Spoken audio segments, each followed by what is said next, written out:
street lights on, you can go get it right or you can go get it wrong. Yeah. When the street lights on, you can go get it right or you can go get it wrong. Shit. When the street lights on, you can go get it right or you can go get it wrong. Yeah. Or we gon' cry when you gone. Yeah. Or we gon' cry when you gone. Nothing good comes easy. No shortcuts in hustling, believe me. That's why I always got a strap when you see me. But that's only if I need it, not easily defeated. I'm dedicated like I'm breathing. I love my people, but we gotta keep believing. Yeah, we gotta keep achieving. Cause they think we all heat. We gon' prove them wrong. And I'ma see you through the perfect storm. I wanna see you in the morning when the night's gone. And you gon' lead the bad influences. I'm just speaking on some truest shit. Yeah. When the street lights on, you can go get it right or you can go get it wrong. Yeah. When the street lights on, you can go get it right or you can go get it wrong. Yeah. When the street lights on, you can go get it right or you can go get it wrong. If you do, we gon' cry when you gone. Yeah. We gon' cry when you gone. You can go get it right or you can go get it wrong.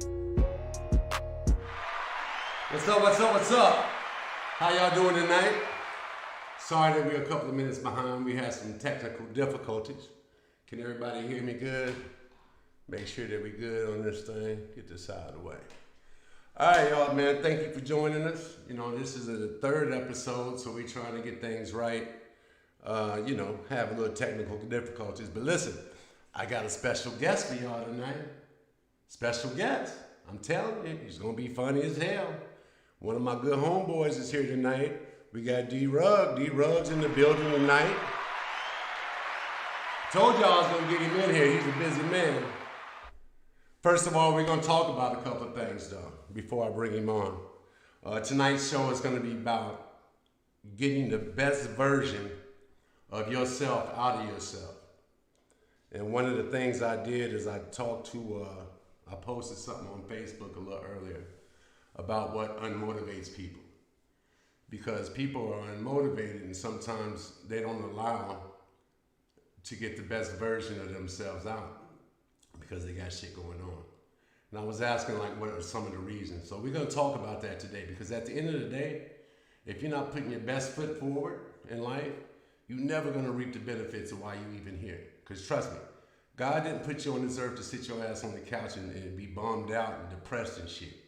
You know, he put you down here for a reason.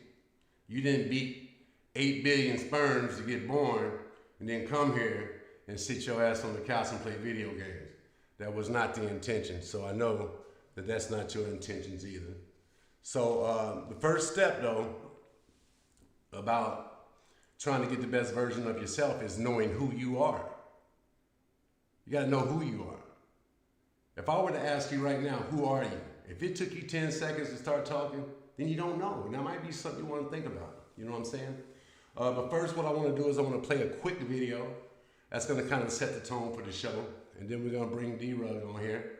And we're going to talk about this shit. And we're going to talk about some other things too. All right, so let me set up a little video here. Y'all ready? All right, hold on.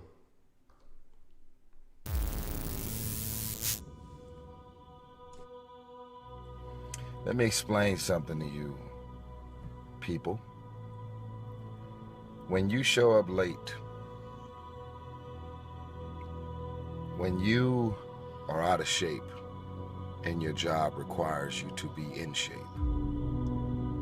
when you are not working as hard as you know you can work on the job, when you are giving people attitude because they're giving you an attitude, it's like a cycle of death. It ain't gonna stop. If your goal is to work your way up the success ladder, if you're gonna have a problem with everybody who has a problem with you, do you think that that's gonna help you to get to the top even faster? You know how many times I gotta laugh at shit that ain't funny? You know how many times I gotta go to dinners and events and places and be around people that I don't fuck with at all? But guess what? If it's a game of survival, we're gonna get from where we are to where we're trying to be. Your pride and your ego is out of fucking control. Your pride and your ego has been killing your career growth. Your pride and your ego and your attitude has compromised the altitude of your career. You know better, but you're deciding to not do better. You are a lazy, unprofessional, mean attitude having motherfucker. And yet, when things are not happening good for you, when things are not coming your way, when things are not happening as fast as you want them to happen, you blame everybody else and what they're doing and saying, and you completely disown everything that you're doing to contribute to your career not going to another level. I refuse to be aware of something I could be and should be doing better and purposely decide to not do it. I refuse. That's just like inviting broke into your life. Your pride and your ego has stopped you from being thirsty. You're in your own way. You are the reason your career is not on the next level. Nobody else but you. You know better, but the question is, are you willing to do better? Stop running around acting as if you don't have a choice. You do have a choice. You do have a choice.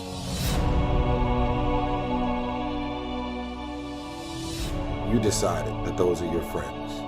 You decided that those are the people that you want to spend time with. You decided this is what you wanted to do with your day. Stop running around acting as if you have nothing to do with the people, things, and situations in your life.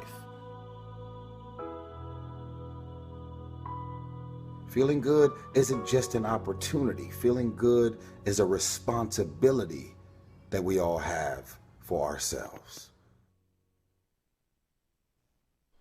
Man, that was powerful. That was powerful.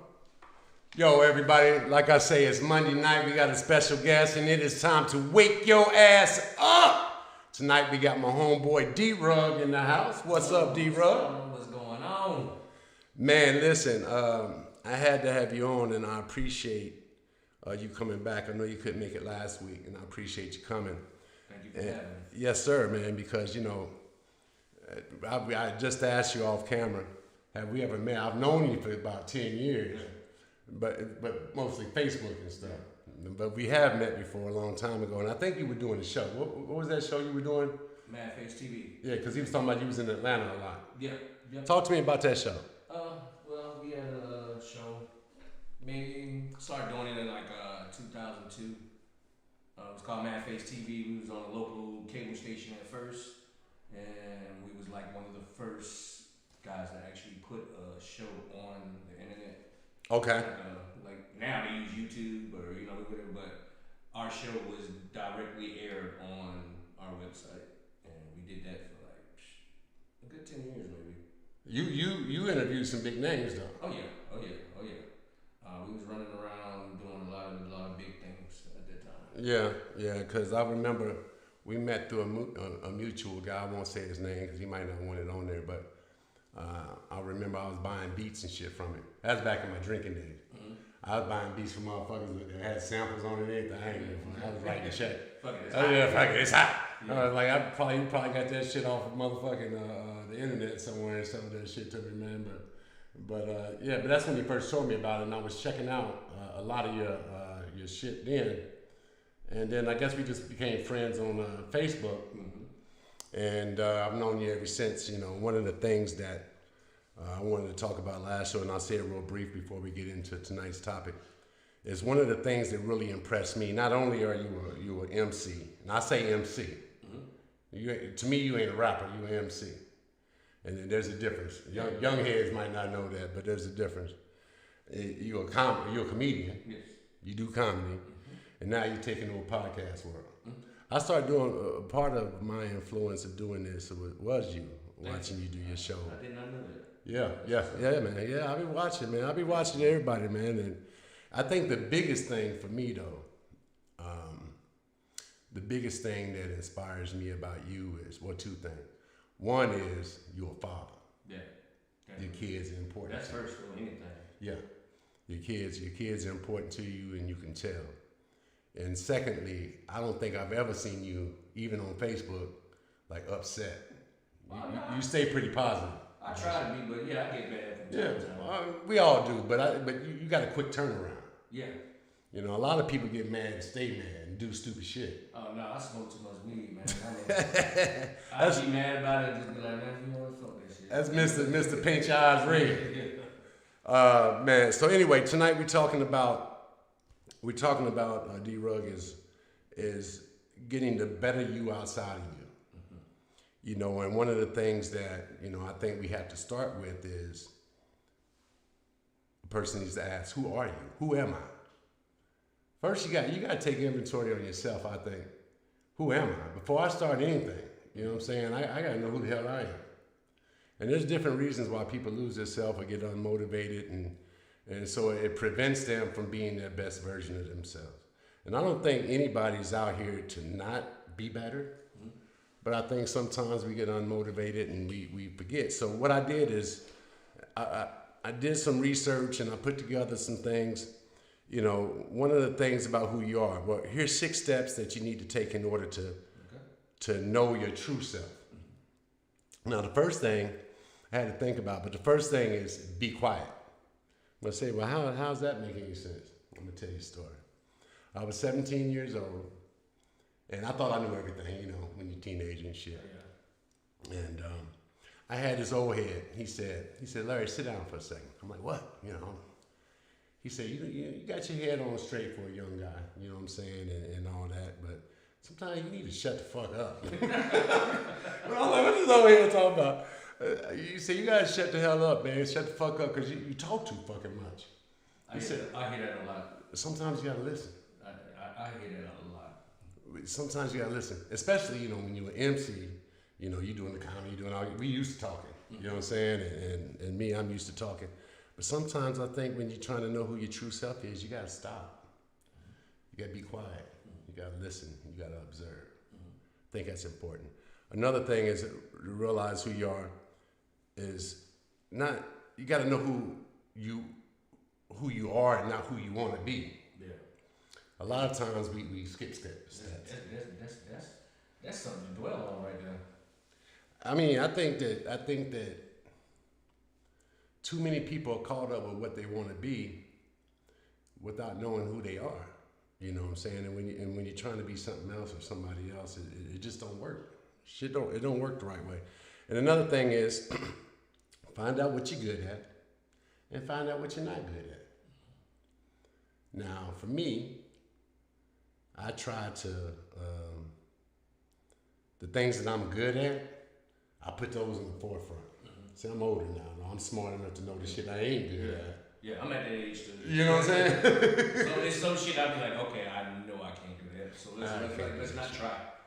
My brother sold me that fucking machine. That's how I'm gonna make beats again. And I know I used to be able to. I don't know if you remember the, man, what was the name of those fucking old great drummer? Elises. Remember the Elises back in the day? I could fuck them with beat up on that. You know what I'm saying? But this new machine shit, I know how to make a beat, but I don't know the technology. Yeah. So I can't even turn that motherfucker on. So I said, guess what? I'm gonna step away from producing. I know I'm good at my MCing, so I'm gonna stick with that. You know what I'm saying? Another thing is asking for feedback. I think that people in their egos are so big that they don't want to hear the truth from people. You know, so they might not, you know, they might be afraid to ask people's opinion. And then you have people to say, I don't care what nobody thinks. That's true that's true. You shouldn't care what people think when it comes down to you creating and doing your goals, but you should get some feedback on how you roll. Yeah, I was just going to say, I used to think like that until I realized that sometimes you do need to give a fuck with what somebody think. Like, you know what I mean? As the older, because back in the days, I didn't give a fuck who didn't like me. I didn't give a fuck who didn't like my music. I made whatever music I wanted to. You know what I'm saying? Yeah. And as I got older, I started realizing, like, damn, maybe I shouldn't have did that song, or I shouldn't have said this, or you know what I mean? Yeah. Because now I got people that I do give a fuck like my daughters, for instance. Like, you know what I mean? Yeah. I used to make a lot of nasty music. I mean, I still do. But I'm about to say I do too. I still do, but you know, sometimes some shit you be like, well, damn, I can't let my baby listen to that. You know what I mean? So. Nah, I feel you on the music tip, man, too, because, you know, I've been doing this shit since the age. You've been doing it a long time, too. And, you know, I was from Cali at the time. It was gangster music, you know what I'm saying? And my name is Love, you know what I'm saying? So I talk about women, you know what I'm saying? And I find myself that most of my music is about women. But I'm still rapping like I was when I was 18. Yeah. I took a step back, and this is just recently. This wasn't a long time ago. I took a step back. I said, "Listen, I got more to say than that." Yeah. And so during quarantine, man, I busted out 45 songs, and it's all about women, you know, doing this and nasty, getting nasty and shit. And then I said, you know what? I got something else to say. Mm-hmm. So I think I got it out of my system. I think. I might throw one. I might throw one or two. I love women, man. You know what I'm saying? I mean, but your name is LA Love. LA Love. Like, I mean, that goes with it. Like, you know what I'm saying? Like, so. Yeah, man. It's you can't just, you know, I can't stay. But I did a song called Big Homie that got me a lot of attention, you know, and it's just really talking to kids, man. And that's why I started the podcast, is to help inspire people, man, because it's tough out here, man. A lot of these kids, black, white, brown, it don't matter. They don't have any. They don't have no influences, man. Rap music is their influence. And I tell you, I you know, these young people live by the sword and think them kids, and they glorify that shit. And they said the same thing when we was young. Yeah. And maybe we did glorify it to an extent, man. But it's more dangerous, it seems. Or maybe I'm wrong. Maybe I'm just being an old head. I think it's just the same. It's just now we're older, so it don't make sense to us no more. Like, shit, back in our days, like, come on, think about that gangster shit we used to listen to. Yeah. Spice One and Ice-T. You know what I'm saying? Like, well, we wasn't getting, other than we wasn't getting, talking about shit. We wasn't doing crack. I mean, they have the junkie era. You know what I'm saying? Yeah. Like, the junkie rappers came towards the end of our era. You know what I mean? So they watched and emulated that. So that's why, you know, so it's our fault. Yeah. I mean, if you want to those are kids out there doing that shit. I mean, if you want to say that, you can say that because, you know, sir come from the South, right? You know what I'm saying? Yeah. That's something, you know, niggas in the South make cocaine, snorting cocaine, like basically 3 6 Mafia. You know, the game sounds like 3 6 Mafia now. All the shit they used to do, they on steroids, basically. You know what I mean? And it's definitely, man, you know, I think from a young kid's perspective now, they definitely stopping their blessings on trying to be their better self because they don't even know who they are. They trying to be somebody else. I had a kid tell me that they wanna experience and be from the hood so they can rap about it. And I said, listen, and you know, he young, he don't know no better, but I said, man, listen, you ask any of them kids in the hood, would they trade with you, and they would all kill you to be in your house. Yeah. You know. No, but it takes guys like us to tell them that. They don't know. Because it's like, I get it. You know, these kids are influenced by these rappers they listen to. You know what I mean? Rap hits the suburbs before anything. Mm-hmm. Oh, yeah. I mean, even though it's made for the hood and shit like that, but it hits the suburbs way harder, and those are the actual fans. Mm-hmm. Like, them motherfuckers. Those are the fans. Yeah, like we don't buy music. Nah, hell no. We don't buy shit. Like, you know, you might get your little hood dudes that they fuck with here and there, but it hits the suburbs different, so they want that. They want that. They never experienced that. Like for instance, the music that's out now, NBA YoungBoy, shit like that. Like, he makes a lot of pain music, a lot of those kids never experienced that shit. So they want, like, it's crazy that the kids now want to be depressed. Yeah. Because their favorite rappers are depressed. They want to be. And I'm glad you touched on that, man, because the music is with the lean and all the drugs the kids are taking. Those kind of drugs are depressants. You know what I'm saying? And these kids are rapping while they're high, and the shit's coming out. Man, they so emotional and in touch with their feelings because they on them damn ecstasies and shit. You know what I'm saying? And yeah, that's what's coming out. It's depressing. Yeah. I like NBA YoungBoy. I like him. Mm-hmm. But I'm also smart enough to know not to try to, you know what I'm saying? Not to try to be like the dude. You know what I'm saying? But I feel you. To a 16-year-old kid, you know what I mean? That's what they, you know what I mean?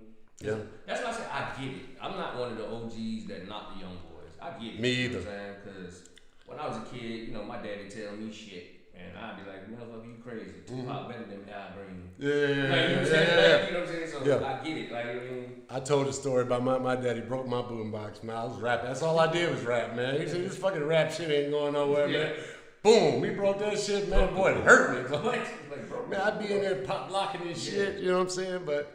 But yeah, man, you know, I'm not one of those old heads that knock them, but you know, one of the things is one of those 6 steps in order to take, in order to know who your true self is you have to assess your relationships too.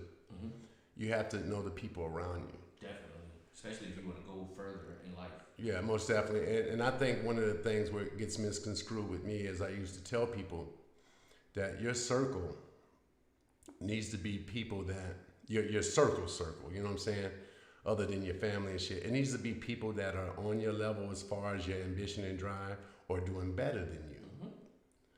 It's hard to talk about things like stocks and 401k and different things if people don't have it. So what you do is you find yourself downplaying your conversations and you stop learning. Mm-hmm. So for me, you know, I was fortunate enough to have mentors because, you know, I didn't come from a whole lot either and we weren't really educated on certain things, you know. But as I started hanging around different circles, I grew. Picked up some things. Well, they teach you. That's all they talk about. Mm-hmm. They're talking about this and that and this and that. And then you know this person. Oh, man, I introduced you to such and such. And you find yourself growing. There's nothing wrong with that. I'm not saying that you need to forget your hood or forget who you know, where you come from. No, none of that. But for your personal growth, man, you got to put the right nutrients into your body and that information into your body for you to grow, man, or you're not going to grow. You know what's crazy? Long as I've been in this business, I've been in this business now for 22 years professionally. Mm-hmm. I'm just now learning that. Yeah. Like, you know what I'm saying? Like, I'm just now, well, I ain't going to say I'm learning, I'm just now getting that. Like, yeah, it's locking in. Because I'm starting to understand everybody can't come with you. Mm-mm. The more different shit you do, there's always going to be people that was around that don't agree with what you're doing. That's right. And you know what, like me personally, I'm a self-motivated person. Like, I'm one of them hard-headed motherfuckers that you just can't tell me I can't do something or you're not going to do it or whatever. Like, I that shit motivates me. I do it. Like, you know what I'm saying? Just because. Yeah. Yeah. And you have to understand sometimes, like, hey, everybody ain't coming with you. Like, you know what I'm saying? Sometimes you're gonna be there by yourself. Yeah. You know what I'm saying? Until it works. To certain things, like with me, man, my personal growth, man, you know, and we're gonna talk about the relationship shit because that's one of the ways that you block your blessings from being your best self. Mm-hmm. But for me, man, I love my alone time. I love my meditation time. I've been starting to do, you know, a little yoga and shit. Russell Simmons is like my number one. He don't know he's my mentor. You look like Russell Simmons too. He don't know he's my mentor, man. But he don't know me and shit, man. But I've been looking up to that man for years from a business and now on a spiritual level. Russell Simmons. I just started yoga, so I'm still doing the 15-minute, you know what I'm saying, stretch shit. I ain't into it, you know, deep. I can't do yoga. I tried it. I ain't gonna even tell. I got a crazy story about yoga. I tried to get some pussy from this girl one time. And she made me go to a yoga class. You went, too? I definitely went. I didn't know how serious this shit was. Yeah, it's like, a workout. I didn't even want to fuck after that. No. You was tired. What? I was tired and sore. Like, shit was hurting. I didn't know it was supposed to hurt. But my bad. No, you good. Now listen. Now, okay, so now you done did all these things and you trying to figure out who your true self. Mm-hmm. Now, there's one thing that we got to talk about, and you got to be honest with yourself. Some of us block our best self because we just fucking lazy. There's some motherfuckers that are just lazy. They ain't got no reason why they're unmotivated. They don't have, you know, relationship issues. They don't have traumatic childhood shit going. They just fucking lazy. Like, I don't call myself lazy. I'm a procrastinator. Because I'm not lazy. Like, I do something, but I will procrastinate to the end to get to that. Like, I don't know what it is. I think I like to work under pressure. Like, I seriously do. Like, I seriously, like, That's why I have to set goals for myself. Like me talking about doing this new album. It got to the point that I was just like, you know what? I'm gonna just set a date. Halloween. There you go. So now you gotta work. Now, exactly. You know what I'm saying? So now I'm a bit procrastinator, like a motherfucker. Bro. When I was running the label, when we do videos, put a date. Tell them once we put a date on it, it's gotta be assholes and elbows. We gotta work. Yeah, straight up. And I'm glad you said that because I'm anybody that knows me knows I'm super transparent, man. All the way down from my alcoholism to everything, in my life. I think that's the best way to be because I still want to grow. I'm 50 years old, man, and I'm still, man. Yeah, I'm 50. And I still want to grow, and I'm super transparent about shit. I used to be a procrastinator. How did you beat that? Huh? How did you beat that? Give me some advice. How did you beat being a procrastinator? I put my whole life on a schedule. From the time I wake up to the time I go to sleep. And I do a lot of things very consistently. Like when I drive in the same lane every time. I go to the movies, I go to the same one. So I structured. I learned how to live within a structure. And when you learn how to live within the structure and you write down goals, the only destination you go into is completing goals. The first thing you gotta do is you gotta enjoy what you do. When I wake up in the morning, I wake the fuck up. I don't lay there and roll around and do, you know what I'm saying? I wake up, I'm ready to go get it. You know what I'm saying? And from that, I do this. I walk my dogs, I do my cats, I do this.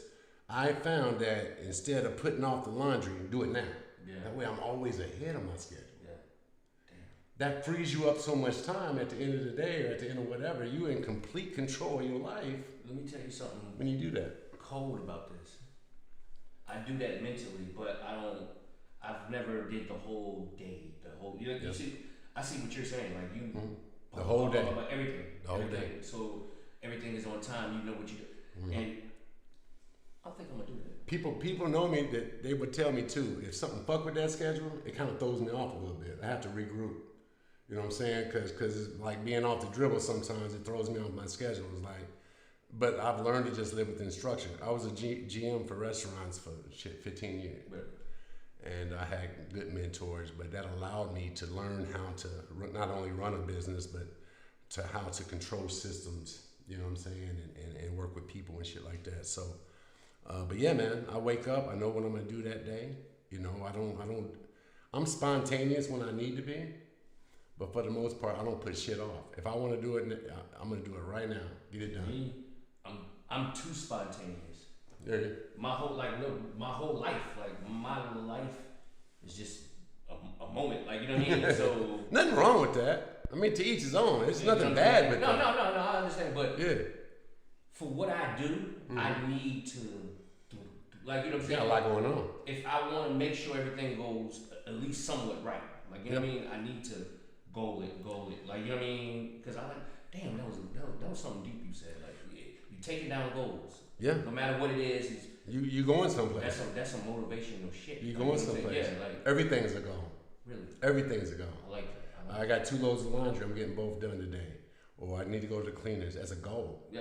You know what I'm saying? My whole day is just marking off shit. Because me being me, if I don't tell myself to do something, like for instance, going to the cleaners. If I don't tell myself I need to get to the cleaners by 12, it's not gonna happen. Yeah. I'm gonna put it off to tomorrow. Yeah. Like, you know what I'm saying? Eventually, the more shit you put off, the bigger that pile's gonna be. Yeah. Now you got a whole bunch of shit. Now you're overwhelmed. Now you really ain't gonna do shit. Preach to me. Preach to the choir right now. That's one of the things here. It says how to overcome laziness or procrastination. Laziness might not be the right word, but make your goals manageable. Also, you want to don't set unrealistic goals. Taking on too much can lead to burnout. Yes. One thing that I don't do, I used to be team no sleep. Stay up all night. I still stay up late, but I don't do it because I think that I'm only going to be successful if I stay up all night. I do it because if I stay up late, it's because I just haven't finished what I was going to do. But I believe in rest. Oh, I was just going to say, I go to sleep and wake up early as fuck. I'm an early bird. Yeah, I love my rest, man. I can go to bed at 3 and still wake up at 7. Me too. That's me all day. You know, yeah. But you know, I've went on a little bit of sleep for a long time. It's not because I believe that you need to use 21 hours of your day. It's just sometimes I do, sometimes I don't. Sometimes I'm in bed, showered by 9:30, watching television. You know what I'm saying? I think resting don't necessarily mean sleep to me. Yeah. Like resting could just be me watching TV. Yeah. Not being bothered by nobody, or just me listening to music, or just the relaxing time. Cause I sleep like that too. Like I can go out, do a gig, come home 3-4 in the morning, go to sleep, get up at 8. I'm at work, come home. I don't go to sleep, but I'm in the bed, just watching YouTube or some shit. Like you know what I mean? Oh shit. Paint your eyes red. Oh, definitely. That's a must. I gotta smoke to do anything, bro. Do you? Yeah. I just read there's a book I want you to not. I don't read books, but I do audible. You know what I'm saying? There's an audio book. Yeah, I was just gonna say I don't read the book, but you need to check. audio. You need to check out 50 Cent. That new one. Which one? Hustle Hard. Oh some yeah. He talks about that because he don't smoke or drink. Yeah, at all. It does put like this. Whatever he has to say about it is the truth. He said he says that people need to. He said that people need to. About the whole smoking thing. Before I got to drink before I go to studio, smoke before I go. Don't get me wrong. I think I get in a deeper creative space sometimes when I smoke. But there's sometimes where I won't, and I find myself, damn, I'm just as deep, and you know what I'm saying? Put like this, I don't need it. You don't need it, but I enjoy smoking. But I love to. Like I'm like that dude on of Half Baked. You ever watch this movie? But you ever watched it on weed? Like I'm that guy. Like you know what I'm saying? So yeah, they said let's see, a couple of people, Crystal Trippy.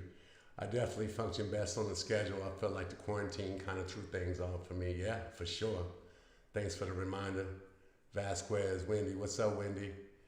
Writing a list of things you need to do works because checking it off makes you feel good. It makes you feel like you accomplished something that needed to be done. Facts. And I think that's gonna motivate me to be better. Like that you just said it. Like you just don't know. You just told me something that I'm gonna lock in my head and do just cause. Yeah. I put it like this. I'm a Leo. You know what I'm saying? So I like being. I like conquering things. I like you know what I'm saying. So any small little goals. So if I'm doing that all day and I did that, cool. Did that, cool. Did that, cool. Like you know what I'm saying. That motivates. It'll make you feel good, man. Yeah. It'll make you feel good. Yeah. All right. You feel different if your house is dirty or if your house clean. You feel different. Why do you feel different? Because shit's in order, right?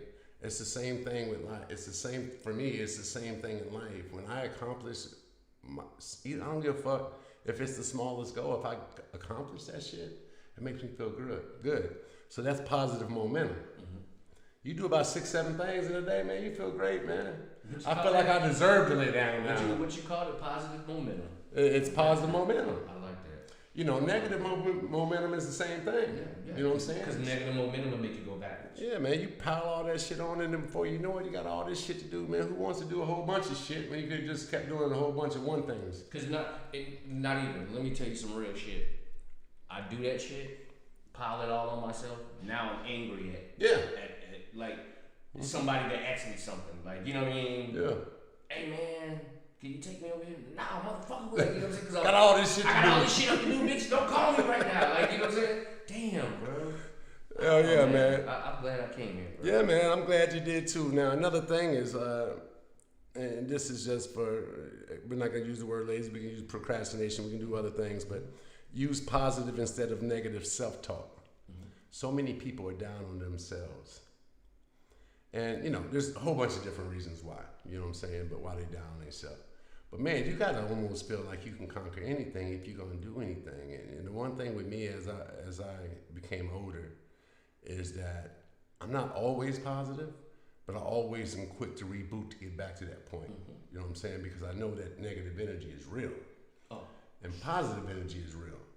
And I got a staff at my company. We do our little meetings and shit in the morning, and it's sales, so it's super important to stay positive.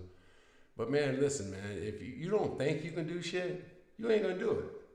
If you don't think you can, so it's important, to stay positive. We just talked about this, create a plan of action plan. See all these fucking pieces of paper. I ain't did but 3 shows. But I write.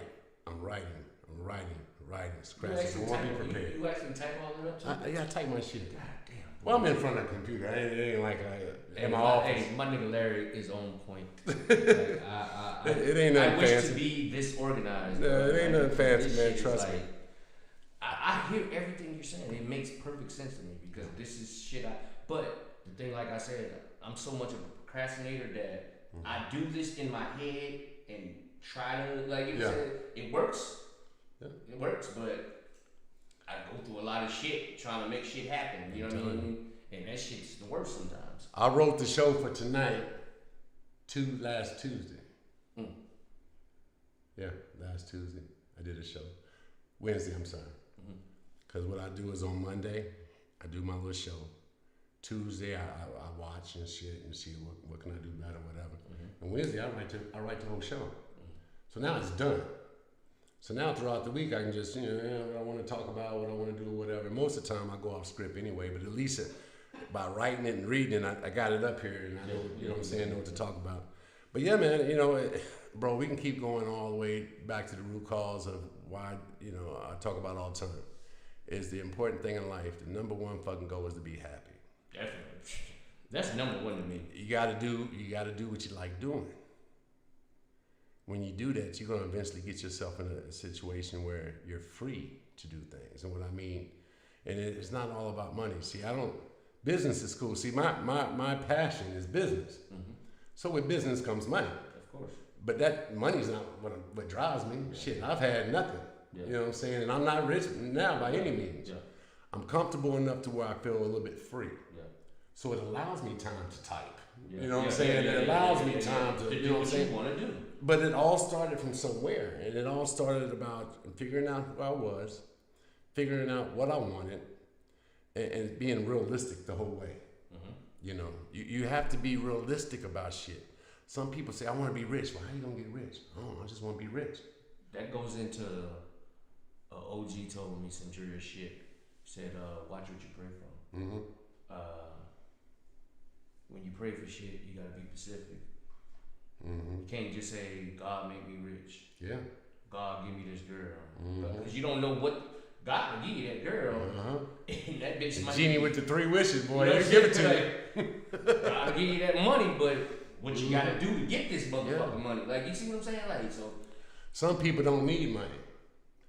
They wouldn't know what the fuck to do. They get their stuff money. What about you see these people, man, they hit them lotteries, man, and before you know it, a year later, they smoking crack, they in prison. Dog, money, put it like this. People ask me all the time, why haven't I blew up yet? I hear this a lot. I've been doing this a long time. I have fans, I have people that love me. You do. People always ask me, why haven't I blown up yet? And I always tell them, I don't know why, like, you know what I'm saying? But now that me being older and understanding what goes on in this business, I'm kind of glad that it didn't happen then. Yeah. Like, you know what I'm saying? Like, dog, if I would have blew up when I made Left Lane, Right Lane, I made Left Lane, Right Lane in 2001. If I would have got rich then, I'd have been dead right now. Yeah, that's real. Like, no lie, like I would have been dead, like, you know what I'm saying? Because it's real. I was experimenting with drugs and, I'm just finding myself at the time, you know what I mean? My name was Drug at the time. I lived by doing drugs, like, you know what I'm saying? No, you're right. I used to live by that shit, taking beans and whatever, you know what I'm saying? But if I would have fucking got rich then, you wouldn't be here talking to me. At all. Yeah, no, you're right. You're right. I remember when we first went, because, I did, back in the day, we've been on tour. I performed with Tupac, all those cats. Man. Oh, you did the old school. Opened up for Tupac. You did Tupac. Yeah. Ooh, that's dope. Opened up, man, for shit. That's crazy because a lot of guys, when I talk to dudes, a lot of these motherfuckers ain't never been on tour. Yeah. Like I've been on 2 real tours. Like, that's a different level in the game. You know what I'm saying? Even though I didn't blow up, but I was on 2 tours. Like I was on 2 that's big experience, tours. man. Like, you know what I'm saying? Life experience, and they can't take that from you. Fuck no, like you know what I'm saying. And what I see now, a lot of the guys ain't never experienced that type of shit. Like you know what I mean.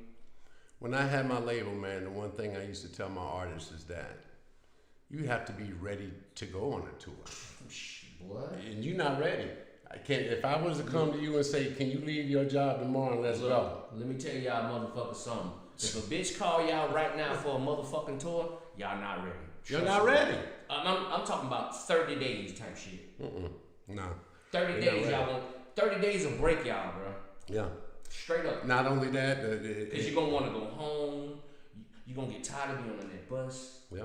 And I'm talking about, I was on tour with, I was on a raggedy ass bus, like you know what I'm saying? But to me, you lucky you was on a bus, nigga. To me, it was the shit. It was wrapped and, whatever. But nigga, after like 2 or 3, put it like this: if you doing this shit every day, put it like this: you got a 30-city tour, so that means you're gonna do that in probably a month and a half. That means every night you're doing this. And being an independent artist, it ain't like you going to the motherfucking Joe Louis Stadium or bitch, you going to doing motherfucking rodeos. Yeah, like you know what I'm saying. You going to some hood ass goddamn spots. I performed at the Taco Bell parking lot one time. Like you know what I'm saying. So I did 3 shows that day. That was one of them. Like you gotta that tour is a different beast, man. It is, and I used to tell them, as far as being tour ready. Everybody raps, everybody's good at that part. Until they eating peanut butter sandwiches and shit on the road. The food's gonna fuck you. You're trying to fuck everybody. That's gonna last about a week, because then you're gonna be too exhausted doing your fucking thing. You're gonna get tired of them hoes. You're gonna get tired of them. You know what I'm saying? You're gonna get tired of them, man.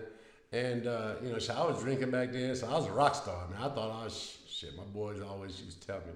My best friend Eric, I don't know if he's chime in. He was my DJ, but he'll tell you. He's telling me I was wild as fuck. Nigga, I remember one time I fell off the stage drunk.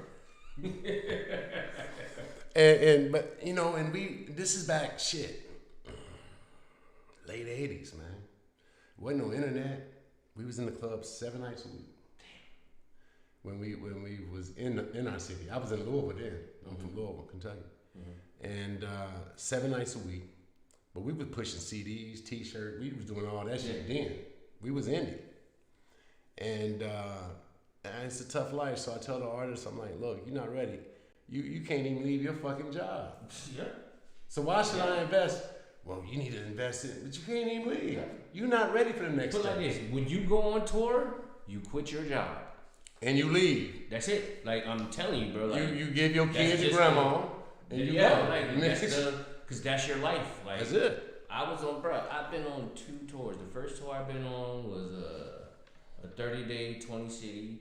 And the second tour I've been on was like a 40-day, 50-day type shit. Like I really, come on, man. You got new hoes you fucking with. You missing them. Like, you know what I'm saying? Like, this shit is stressful, bro. Right. Sometimes you don't get paid. You gotta deal with shithead promoters. Like, you know what I'm saying? Like this, but it was all. Don't got your money. Yeah. Don't have all of that. Call you in the morning. Put it like this, bro. I done been to some shows. In some cities, niggas take you to dinner to their mama house. Like, you know what I'm saying? But it was some of the best experiences of my life. Man, I had some good fun, man. I remember we did a show in Louisville. And Conscious, I don't remember Conscious Daughters. Yeah, of course. They did a show and it was on Thanksgiving Day. Yeah. It was on Thanksgiving Day. And we did a show in Louisville on Thanksgiving. That was from Oakland, right? Yeah. That was Hammer got them, I believe. And man, we went to grandma's house, got the food, and she took them all food and shit. But they enjoyed that shit, man. Some of my best experiences. We opened up in Dayton, Ohio, and then you look to the left on the side of the stage while we doing our shit, and you see Tupac over doing like it. That was like, oh, you know what I'm saying? Yeah. So it ain't like he really fucked with me. Or walking outside the hotel for sound check, and then across the hallway, Too Short walking out for sound check. Hold on, I got a cool Too Short story. My first time I got booked for a big show was me and Trill. Y'all know Trill, welcome to Orange County, whatever, you know what I'm saying? This is our first big show. At the time, we was the 2 bubbling this shit in the city, right? Right. Dogman books us for a show. This is year 2001, right? Dogman books us for a Memorial Day show. Okay. Right, so right before I get on stage, I'm on the stairs. Like, I'm on the stairs about to get up. They finna call. fucking Too Short walks in because he was performing at Taboo that night, so Dog Man booked him at Taboo. But before he got on stage, he like, hey, let me get the mic. I'm finna, do a drop. He goes out, get on the stage, and what's my favorite word? Everybody, bitch. All right, I'm gonna be at Taboo right now. Y'all catch me tonight. Mm-hmm. Walks back off stage, give me back the mic, and I'm looking like, that was Too Short. Yo, I grew up with, like, you know what I'm saying? Because Too Short, one of my favorite rappers. That's why I can't. Too Short was the shit. I can't wait till we get into the best rappers. We're gonna get into it in a second. One of the things, I was living in the West Coast then, man, and we was listening to Too Short before NWA. A lot of cats didn't realize because he was the king of the mixtape. I think I discovered him the same year, but I think Too Short was first one. He had Oakland on lit early. Because the first album I heard from Too Short was the Life is Too Short album. Mm-hmm. And I think it was that same year I heard all that shit, but an old dude in the neighborhood, I used to stay in Jersey, it was an older dude. Because one thing about me, I grew up in a house with 2 turntables and a microphone all my life. Like my parents, like I get this music shit from my parents. Right. All my life I had 2 turntables. I didn't have, my dad had. Yeah. You know what I'm saying? So I was always into music, so all the older cats used to just talk to me because they knew I had tapes and make me a dub. And I remember the dude wanted Slick Rick tape so bad. He wanted Slick Rick, but I had the real. My mom bought it for me for my birthday. I had the real Slick Rick tape. You know what I'm saying? So he was like, "Oh man, let me borrow that shit, man. I let you hold Too Short." Yeah. And I was like, "What the fuck is Too Short?" He cursed. I was like, "Yeah." The first song he played was the. Freaky Town. Don't fight the fifth. Oh, okay, yeah. He played that shit. I heard all them cussing words. I was like, yeah, you can have this. You can have that shit. You Slick Rick. And they gave me a dub, a fucking Too Short album for a real Slick Rick tape. But I was so captivated by them cussing words, man. Too Short is the truth. I love to this day. And been doing it and still doing it. To this day. He's like, what, Too Short's 53 now? Too Short, he's my age. He's a little bit older than me. He's 53. I was just watching. And still bumping. His last album just dropped, maybe last year. He's still putting out music. Good music at that. Now, one of the last things I want to talk about, and this is kind of what I brought up on Facebook today. We was talking about, what's preventing people from being the best version of themselves. Mm-hmm. And some people said relationships. Some people said loss of someone, which is deep, because you can easily get, depressed and shit, when you lose a family member or some shit. But on the relationship thing, and we was talking about this off camera, there is a process that you go through when you in a relationship, and that relationship is no good no more. And there's an emotional process, and it's easy to get unmotivated.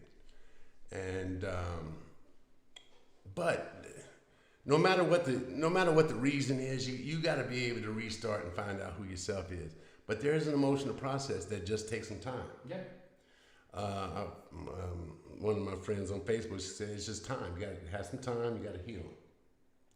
But then there comes that time. You ever seen one of them karate movies where they get the ass kicked real bad and they limp back to the little cottage and shit, and it takes them a little time, but niggas be doing push-ups and shit. You know what I'm saying? But when you get back, you got to go back to the basic.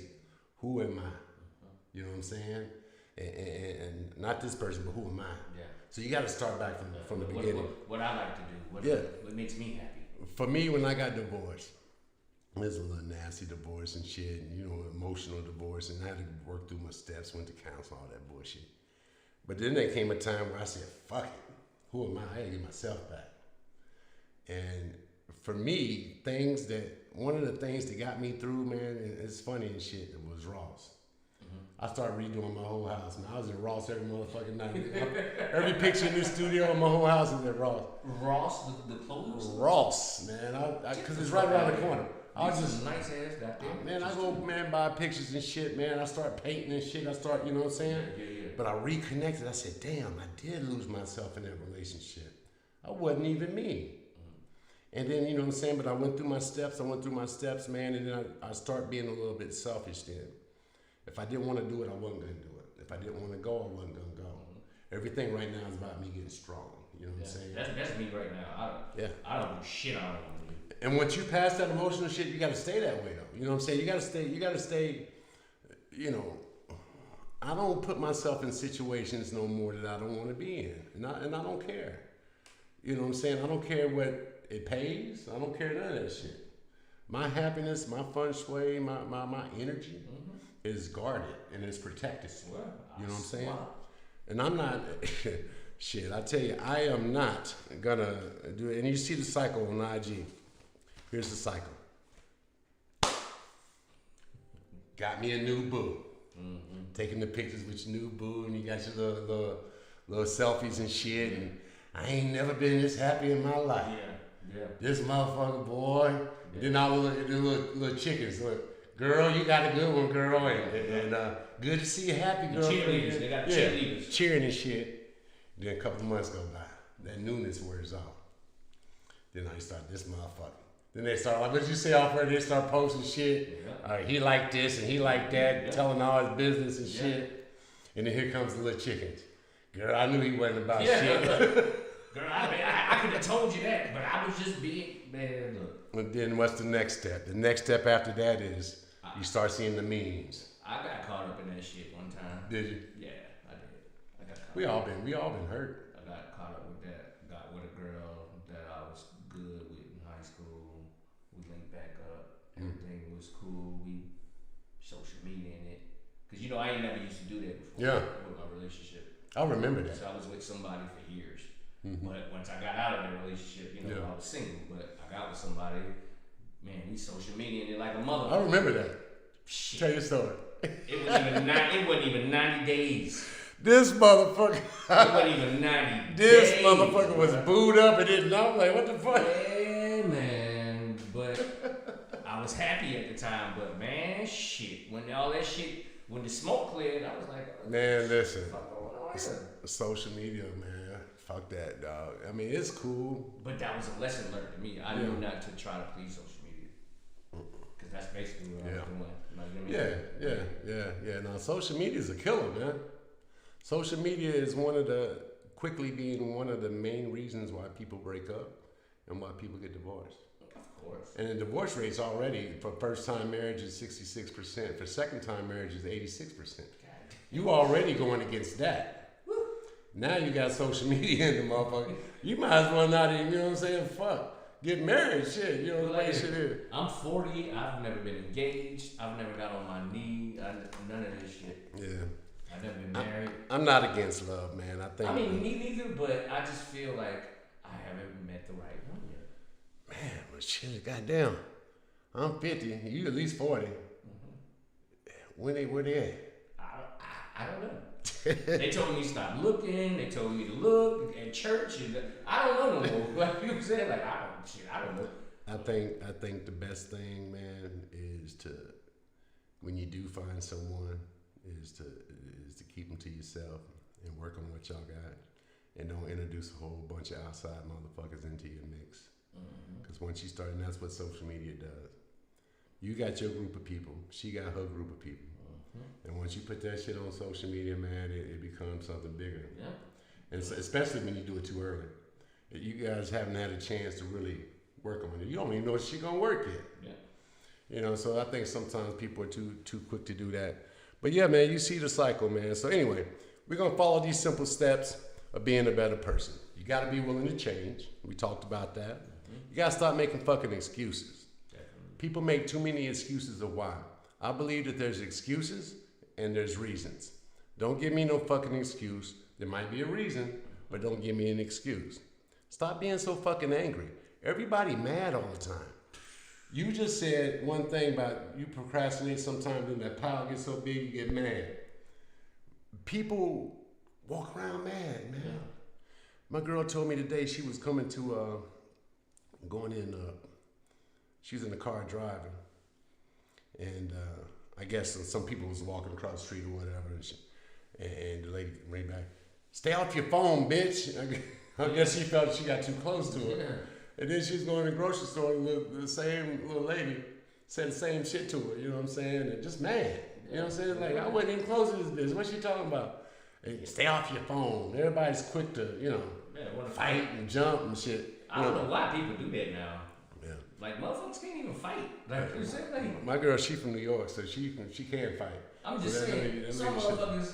I mean, watching bitches get knocked the fuck out for nothing. Like today, for instance, I'm at Walmart, right?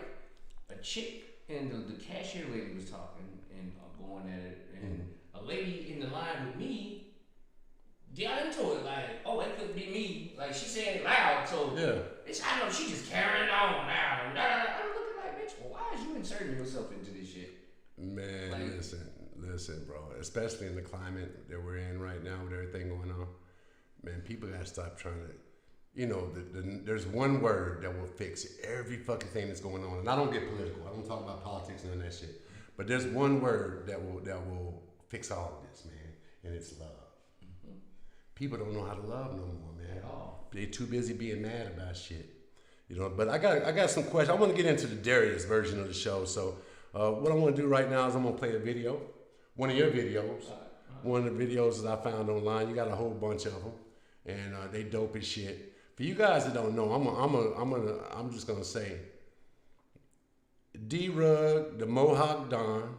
Bald head down now. Bald head down. Boy, it is now. You used to have a Mohawk. Yeah. This brother spits some real Florida shit. But what I really like about him is he's a hip hop fan. He's not cornered into I'm a South just from the South. He's got his style of music. But as far as what your interest is, you love all of that shit. I'm a hip hop dude that listens to trap music. Yeah. I listen to all that shit. Yeah, I listen to trap. One of my favorite young people is Polo G. I like that little young dude. Polo G go in. Yeah. I love trap music, but I'm a hip hop dude. Yeah. At the end of the day, like I love hip hop like so. I'm gonna see about this video, and this is called "Me and My Swisher." Cause anybody that knows D-Rugg, he likes to paint his eyes red. That's one of his things. So we're gonna get into this video. I want y'all to check it out and tell me what y'all think. D-Rugg.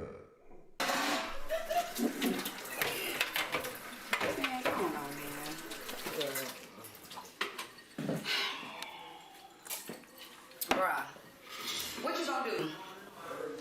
I'm tired of this shit, dog. All you do is fucking smoke, drink, and sit your motherfucking ass around here all fucking day, dog. Check this out. I'm Nisha Star. I got dreams. You know what I'm saying? You sit there looking fucking stupid and shit. Ain't nobody playing with you. I got fucking dreams. Man, let me take a sip of this shit, man, if I've been knocked your ass out. All you do is smoke and drink. That's what you gonna do with your life? Tell me. I rap too. You rap. You rap. Well, tell me, you rap? That's all? Dog, you with that bullshit.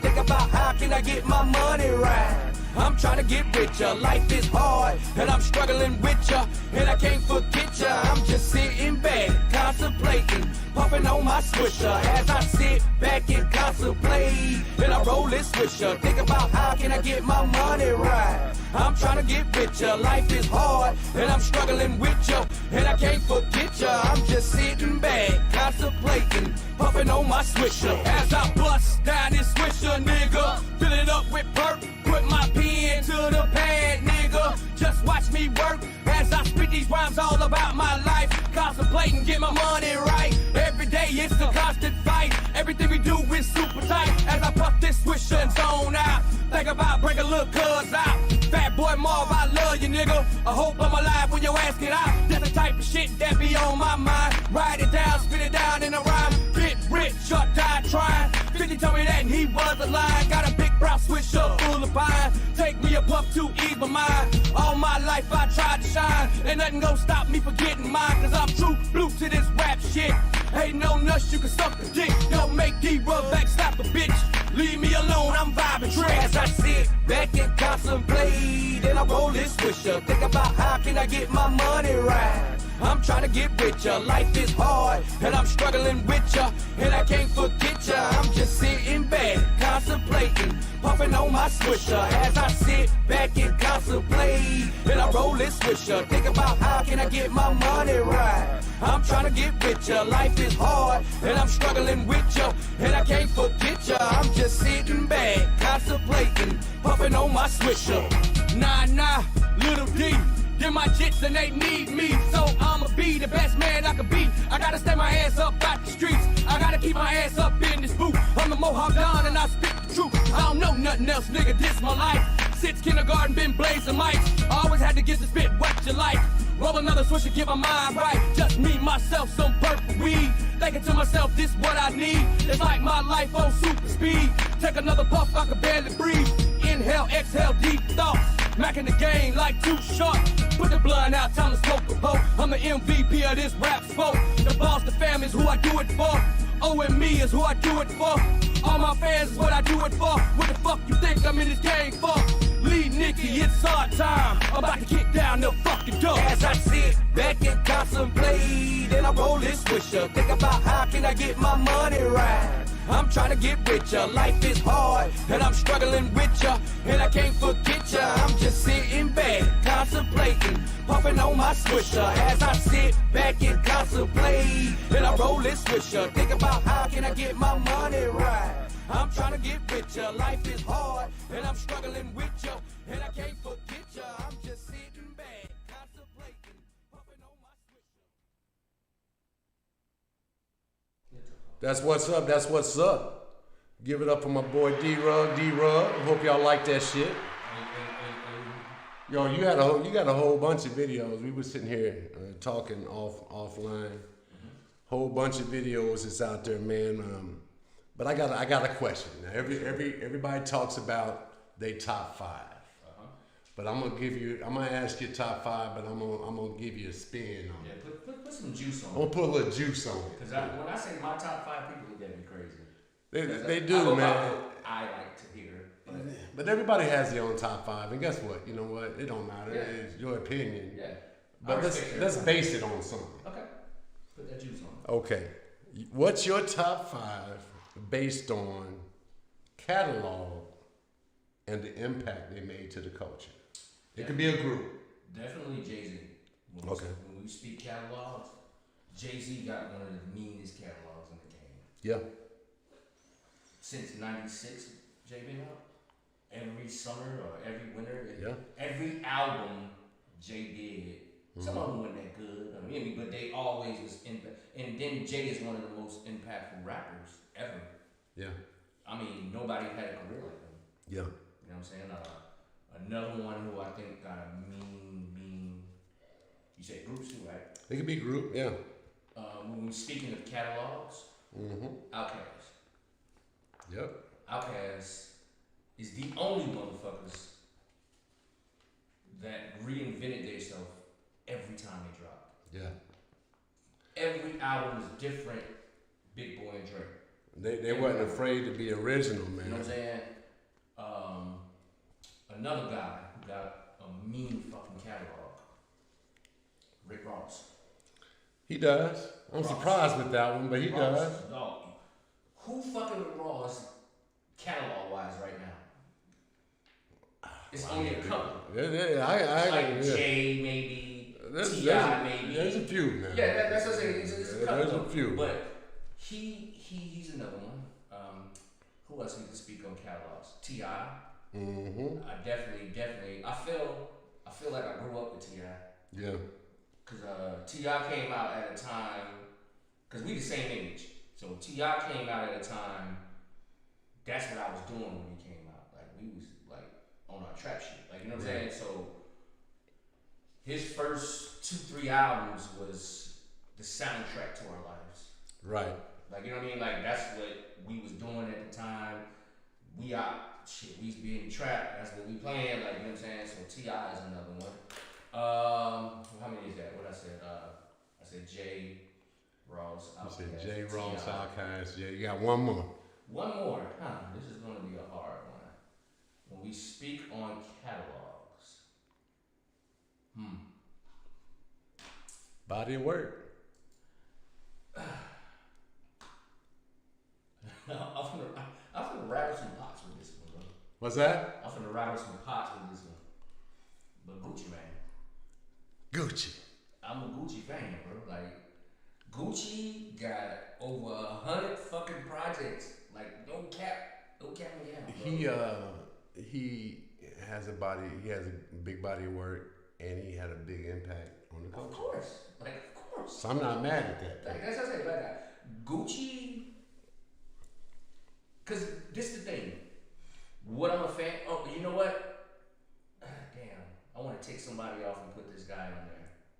Drake. Body of work and impact. You know what I'm saying? Because I'm a fan of guys that move the culture forward. Guys that move the culture forward, I'm a fan of. Drake moved the culture forward. Niggas sing now because of Drake. So now we at 6. Yeah, but So I added one. Since we won 6, I added 6. damn, we gotta put another one in. Because another guy, like, that got the same contribution as Outkast as far as different. Yeah. Now, Outkast was in your 5. You already said that. But Kanye. That's what I just wrote. every album Kanye dropped is different. Yep. Like, even now he's doing gospel. Kanye's a beast. Here's my 6. You did 6. Yeah, I did 6. All right. In no order. I don't. No order? No, I don't got no order. Ice Cube. I say Ice Cube. I think he made a huge impact. A lot of people don't know he did a lot. He did all the writing really for Eazy-E and all NWA. And so we know what they did for the culture in terms of bringing the West Coast on the map. And then after that, you know what I'm saying, when he went solo, he's been doing that shit still strong. When you say West Coast music, a picture of Ice Cube should pop in your head. Pop up. Like, you feel what I'm saying? Like, G shit. Like, that's With the Jerry curl, though. Yeah, like the Jerry when he had the Jerry Ice curl. Cube with the regular shit pop in With the your White head Sox hat. when you say West Coast rap. I gotta agree with you on Outkast.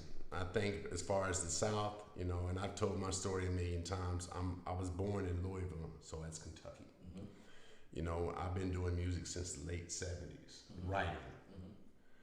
You in the South, you couldn't sound like you was country. You had to sound like you was from New York. New York, yeah. Cause it's for the West Coast even pop. Yeah.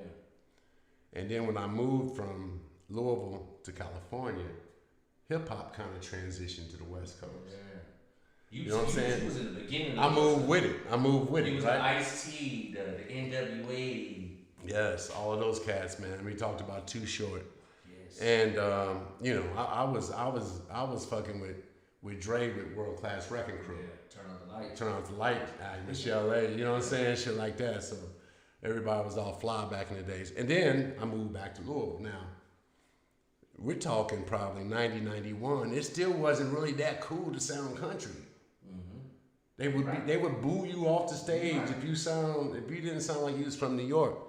So Outkast really, they might not have been the very first group, because there was a lot of, you know, there's some people out there during that era and a little bit before that. But Outkast really just was like, we the South, this is what we doing. Outkast had a platform to say that. Yeah. Because you had your 8-Ball and JG. Yes, you did. You had your 3-6 Mafias, and you know what I mean? But they wasn't on that platform. Cass got on that platform and made it the business because niggas was listening. Yeah. Even in New York, niggas was listening. Yeah. Like, you couldn't deny Southern players in Cali. No, like, the South came in and slapped the West and the East in the mouth and said, look, boom, this is what it is. Yeah. You know, Jay-Z, you can't take nothing away from him, man. People can say what they want to, but Reasonable Doubt, those albums, that nigga was killing anybody out there. Yeah, J go. T.I., I gotta give T.I. his props. Yeah. He's made some dope ass music. He's got a dope ass catalog. He's done a lot for the not only the community but for the culture. Not even when I say he moved the culture forward, you guys listen to trap music because of T.I. Yeah. T.I. was the. Would there be a Gucci if it wasn't a T.I.? Yeah, I think it would have. You know what I'm saying? I wouldn't take that away from Gucci because. Yeah, Gucci's dope. God plans is gonna happen. I think Gucci would have worked regardless. But when we speak of trap music, that wasn't coined to T.I. Yeah. Like, you know what I mean? Like, it was, and niggas argue all day with me about that. I said before that shit was gangsta music. Master P, UGK, Scarface, whatever, it was all gangsta music. You know what I'm saying? Yeah. T.I. called it trap music. Dope Boys in the Trap. Like that was he's like, if you listen to Dope Boys in the Trap right now, that's the setting stone of what trap music sounds like. Right. 808s, 808 hats. You know what I'm saying? Like, you know what I mean? Like, that's the beginning, that's the Bible right there. So, T.I. changed the culture. Another one of mine is, and we might say, they might argue the body of work, but I'd say Tupac. Yeah. And I don't argue the body of work because the man put out more albums after he died than when he was alive. So, see, me, I love Pop. Don't get me wrong. He's probably the most influential rapper ever. That's why he's on my list. You know what I'm saying? Like, he's definitely the most influential. Because nobody had tattoos and nobody was saying thug before Tupac. Like, you know what I'm saying? But me personally, all his music was good to me. He had an alter ego. He had two personalities. He was two MCs, two rappers. He was the fuck you bitch rapper, and then he was the conscious rapper. Yeah. But you can understand that from the way he was brought up, his mother being a Black Panther and all that. But I'll tell you this: when I opened up for him, like when did you meet? Like, it was the Tupacalypse, it was Strictly for My Niggas, or this was in '91. Oh, so it was the whatever. It was 91, 92. Bring About It Baby. Yeah. Juice. Yeah, he was on. He was. But he still was hot. He shit. was that bandana going. Yeah, no, he like, was on the top of shit. Okay, yeah, he still. Cause what niggas don't understand, Pop was still that guy at the end of the day. Yeah. Like, I just didn't like the first album too much. I didn't like the second album was better. Yeah. But I didn't really start liking Pop until Me Against the World. What, until Me Against the World was Me Against the World was cold blooded. That was before Death Row. That was before that. Yeah, that's when he went to jail. Yeah. I love that album. Then the Death Row shit just like you can't. That just put him up to another level. But my favorite was Machiavelli. I've been to a lot of concerts, and you know I'm a fan of hip hop, but I'm not a fanatic of hip hop. It takes a whole lot for me to be like starstruck about some shit. You know what I'm saying? Yeah, me too.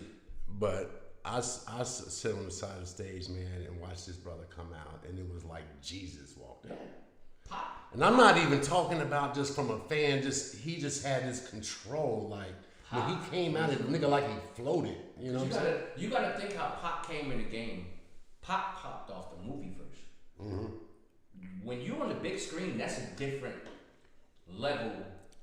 Like, that's bigger than music. Like, you know what I'm saying? Like, as a rapper, quote unquote, because I don't want to misquote myself. Yeah.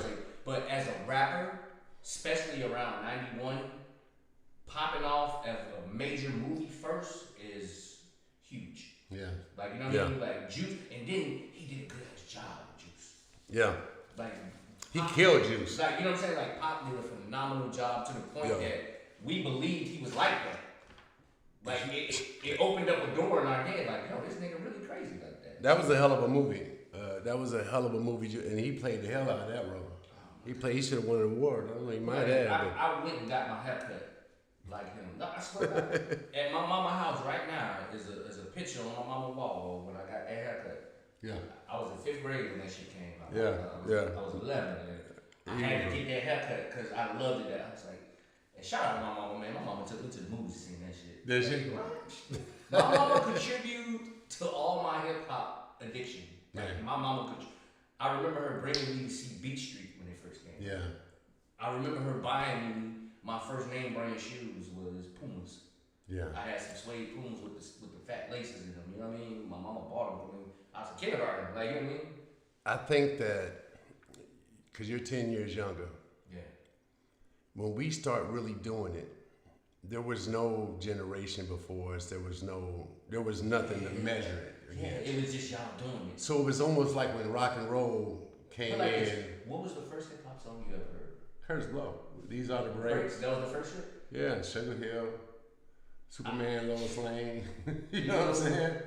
Do you know I still have the Sugar Hill vinyl at the house? I have it right now at the house. Yeah, man. And I just broke it. I was doing this shit. I was writing since 9, 10, writing. I started doing little commercials, like radio commercials and hooks. I was doing that shit for over 35 years. You was in Kentucky doing this? No, at that time I lived in Ohio before we moved to California. We moved to California when I was like 12. What year was this? 82. Ooh, so this is. I was in California during the 80s. This is the pop locking days. This Yeah. The, That's what I'm saying. When we moved to West Coast, that's when hip hop started taking off in the West Coast, and everybody's breakdancing and shit, Bogart baggies and Converse. Everybody doing. Because I couldn't do that. I couldn't dance. Yeah, me neither. So I started rapping. Yeah, me too. And we had a group called Big Breakers in Command, and we would do house parties for $100. We had the DJs, the breakdancers, and the MCs. Nah. This as a teenager. Nah. Young Jim. Nah. Yeah, $100. But we light your shit up, boy. Your whole party be dope. That's dope as shit. Yeah, man. We had a little t-shirts with the little suede iron-ons and shit. Oh, okay. Yeah, you know that was the shit back then. Yeah. Iron-on. Get your shirt made and shit, and then we had our Converse. We go to the fabric store and get studs, and motherfuckers had stuff. I remember when I moved back to Kentucky after my sophomore year. And man, them people couldn't believe I'm coming to Kentucky like country and shit. I'm straight from LA. I'm purple rain, Prince coats, and fucking chains on my. They're like, who the fuck is? I got on parachute pants with the members only jacket. Looking like ozone from breaking. Yeah, all these motherfuckers is dressed like New Edition and shit. You know, I'm like, man, I come to this motherfucker weird. I had a curl and shit. You know what I'm saying? Yeah. And eventually, you know, but I had a big family in Louisville, so nobody fuck with me. So that's where I'm from. So you lived in California in like 82. When did that gangster shit hit? Like how? What was the first gangster shit you heard? Honestly, and it's a long time ago, man. So I could be wrong, but my first gangster music was Too Short for me. Yeah. So that was the first hood. Too Short was for me. I wouldn't call Too Short gangster music, but it's definitely hood music. But it's hood music. It's definitely block music. That's definitely trap shit. You know. Definitely, I know I'm missing some. The Dope Boys. Ice-T. You couldn't know. That's what I was going to say to you. Mm-hmm. The first gangster rap I ever heard was 6 in the morning. Yeah. Like it was, matter of fact, it was 6 in the morning and Colors. Mm-hmm. You know what I'm saying? Yeah. Like that was the first. Yeah. That let me know. Introduction to the game. Yeah, like that was something. It was different for me at that time. Like, you know, I think this was like 88, 87ish. Yeah. And you know, I was fully into hip hop at that time. At that time, I was a big LL Cool J fan. Like I was a LL fanatic. Like, you know, LL made me want to be a rapper. So you know, at that time, you know, I'm LL and Run DMC. But when I heard Ice-T, I was like, what the fuck is this shit? This shit is scary. Ice-T. But what is it? Like, you know what I'm saying? Ice-T, man. Ice-T was a pimp. Yeah. A straight pimp. I met him in Coco. Matter of fact, I did a show for them. With white guys. Yeah. White guy booked Ice-T and Coco at Palladium. Yeah. No, Ice-T was a motherfucking pimp. Crazy and make it so bad. I think I still have the footage. They were rocking out. Like, they liked it what I was doing. Like, he gave me props and everything. Like, motherfucker, you cold. Like, you know, No. You cold nigga. Like, Ice-T wasn't no motherfucking joke. He was a cool dude, bro. Him and Coco was rocking out to me, man. I'll never forget that. And then my put a 6 for my 6th man is Kanye. I think we both agree with that. You can't deny. He's definitely he's a genius. Jay-Z said it. He's gonna change hip hop. Yeah. And he did. And you know what's fucked up? Jay didn't even want to sign him first. No, there's no rapper. At all. None of them did. No, Dame believed in him. Yeah. But Yeezy was a culture shifter at the time where we wasn't ready for the culture to shift. Mm-hmm. You know what I'm saying? Because Yeezy was the beginning of the skinny jean era, the backpack. Like, you know what I'm saying? Backpack rapper. He took that backpack shit to what he wanted to do with it. Like, he knew where it was going, because he was the first one I seen with the skinny jeans. Like, you know what I mean? Like, he's the first one I seen with that shit. Nah, he's dope, man. And I was on some shit like, what? I just hope, you know, he got the complex that a lot of geniuses have, because he is a genius, where they just think so different, man. He gets himself in trouble with a lot of things he say, you know, and he like Trump, he don't need no Twitter either. Yeah. You know, sometimes they just need to protect him. Yeah. Kim needs to just keep him somewhere, you know what I'm saying? Because sometimes he says some stupid shit. All right, we're gonna wrap it up, man, here in a second. But before I do that, I want to do a little this or that. I got 7 little things. I'm just gonna ask you, and you let me know what's more important to you. Okay. First one, bars or beats? Definitely beats. Beats? Bars don't mean shit if you got some trash ass beats. That's true. If you got a hard ass beat, you can have trash ass bars. That's true. It's been proven. And that's a whole lot of some music today. It's been proven. And they proving it every day. Dog, it's been proven. Like, Okay. Bars don't mean shit. All right, we're talking about sneakers. High tops or low tops? Ooh. Depending on what the shoe is. Okay. But if I'm gonna go with a preference, I'm gonna say high top. I stopped wearing high tops the day I retired from basketball. Really? So you don't wear no Jordans? I've never owned a pair of Jordans in my life. Really? But I got over 100 pair of tennis shoes. Really? I've never owned them. See me, I'm a Jordan dude. Like I don't fuck with Jordans, I'm a man. Jordan. I don't believe the hype. I come from that era where Jordan was the. I do too. Like you see what I'm saying? Like, I do too, man. But I never owned a pair. really? I've had some junk, man. But for me, tennis shoes, I buy shoes to match outfits. Mm-hmm. It don't matter if it's K-Swiss, Nike. Yeah. I got a lot of nice because I like Yeah. M1. I see you got the swag. You saucing today too. Yeah, you know, a little salsa. You know what it is? I'm going on vacation next week, so I packed already. Remember, we talked about staying ahead of the game. Where you going? Vegas. I ain't You gotta play. You gotta work hard and play hard. Put it like this: when I go to Vegas, I'm ready to catch an STD. I'm ready to go out there and get crazy. Like, Well, I mean, right now is a good time to go because the shit's not too crowded and shit. You can get out there. I'm gonna go to Grand Canyon, go peep that and shit, man. But we were talking about staying ahead. I packed yesterday for next week. for next week. Ain't nothing wrong with So that. I had to go deep in my closet today to find some shit. You know what I'm saying? Because when I travel, especially if I'm gonna stay gone for a few days, I pack a lot of shit because I want some choices. Sugar free said it best. If you stay ready, you ain't gotta be ready. That's right. That's You know right. what I'm saying? Indica or sativa? Definitely indica. Okay. All right. Yeah, For me, it depends, man. You know, but like, I'm on this hybrid wave now. I like the hybrid shit. So they mixing the shit up. Like the shit I was smoking before I got here. I got some purple cookies. Okay. It's like Granddaddy Purple and Girl Scout cookies. Mm-hmm. But it give you that nice Yeah. two things that you like about it. Yeah. You know what I mean? If I'm out and about, see, I can't smoke and drive. I'm paranoid. Really? Yeah, I can't do it. I can't. Even if you smoke the different strains? If I'm driving, I can't smoke. I can be out high, but I can't drive Man, nowhere. I drive like a motherfucker. The music banging. Man, listen, I remember one motherfucking time, man, my brother's a cop. Me and Andy, we got another brother, he's a police officer. And I, you know, he knows what I do and shit, but I still respect him, you know what I'm saying? So me, him, and my sister, we went driving to some club. Man, I was so fucking high, I had to pull over, man. And I didn't want to tell you why. Man, I was high, motherfucker. But like this, I've had those moments before. Like, there's nothing wrong with having them moments. I done had moments, bro.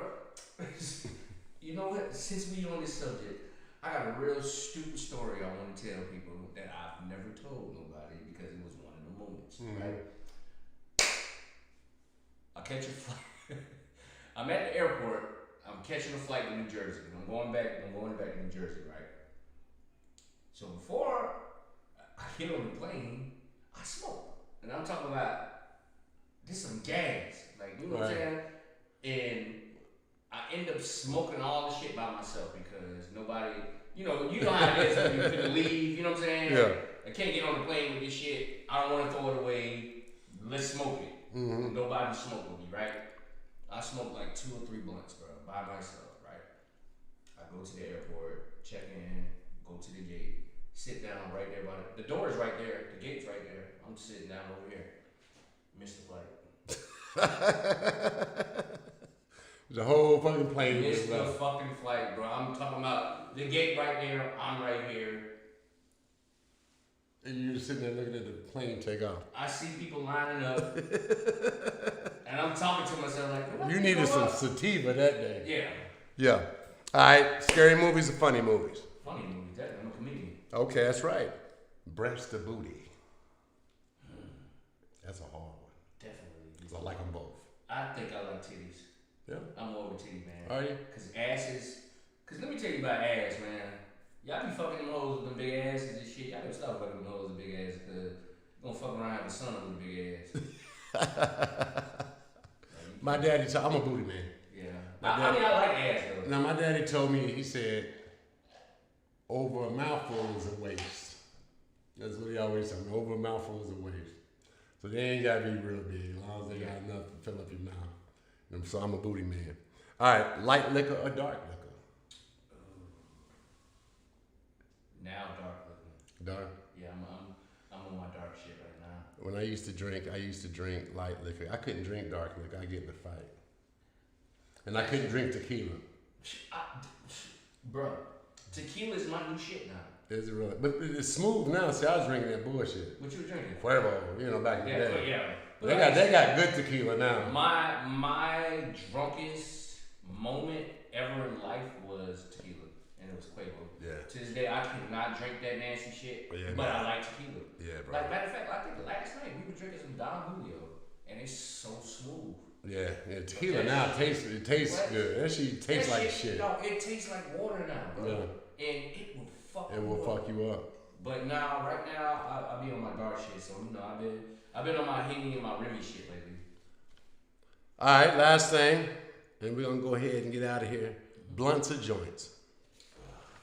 Why you hit me with questions like this? 'Cause I know you're older, so I know you smoke joints. I smoked a joint before I came here. Like I Yeah. smoked a joint. But blunts is probably what I'm on now, right?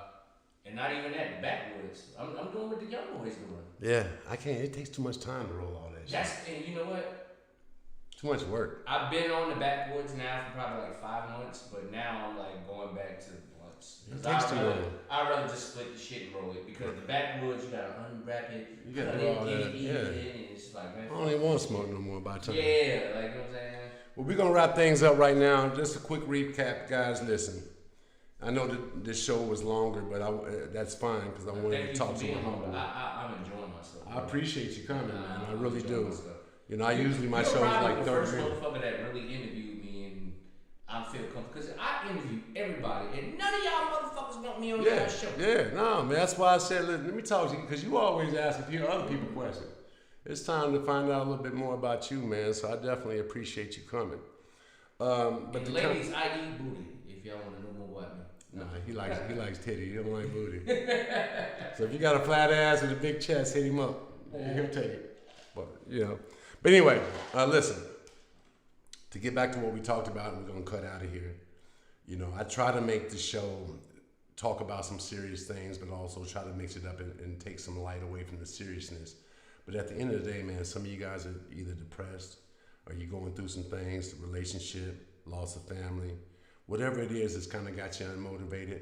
You got to find who you are and find yourself, because the important thing in life is you will never reach your full potential if that better you stays inside of you. It's got to come out.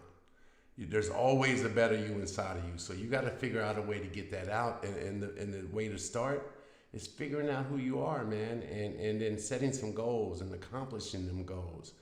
And just learn how to live your life more positive.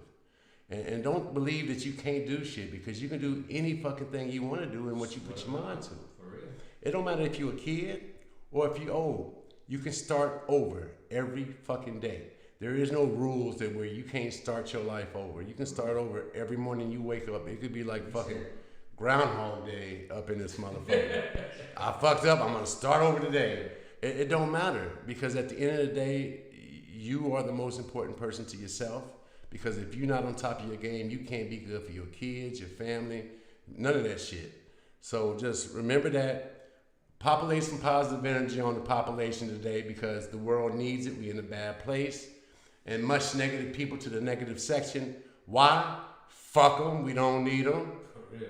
All right. And D-Rugg, I appreciate you coming, brother. Man, I thank you for having me on. Yes, sir. Yes, This sir. is probably the best interview I've been on. I appreciate No that. lie. This is my first one. Nobody don't book me for shit.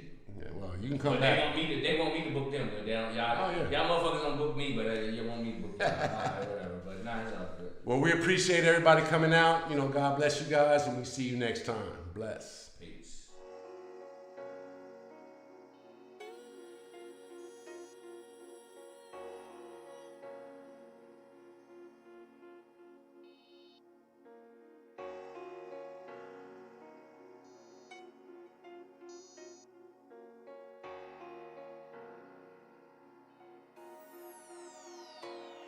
To all the big homies, what we doing for our generation? How we living by example when we ain't creating? Opportunities we got, but we too busy hating. We lost focus, shit, I know I did, I'm on vacation. Too busy trying to get the clothes and cars. Too busy chasing hoes and living like the summer's ours. I'm ashamed I lost direction. I'm redefining life and sharing all these blessings. Little homie, take a seat and listen. I know your daddy gone, but I'ma be the intervention. Seize life, know you a king. Stay sharp and watch for the fiend.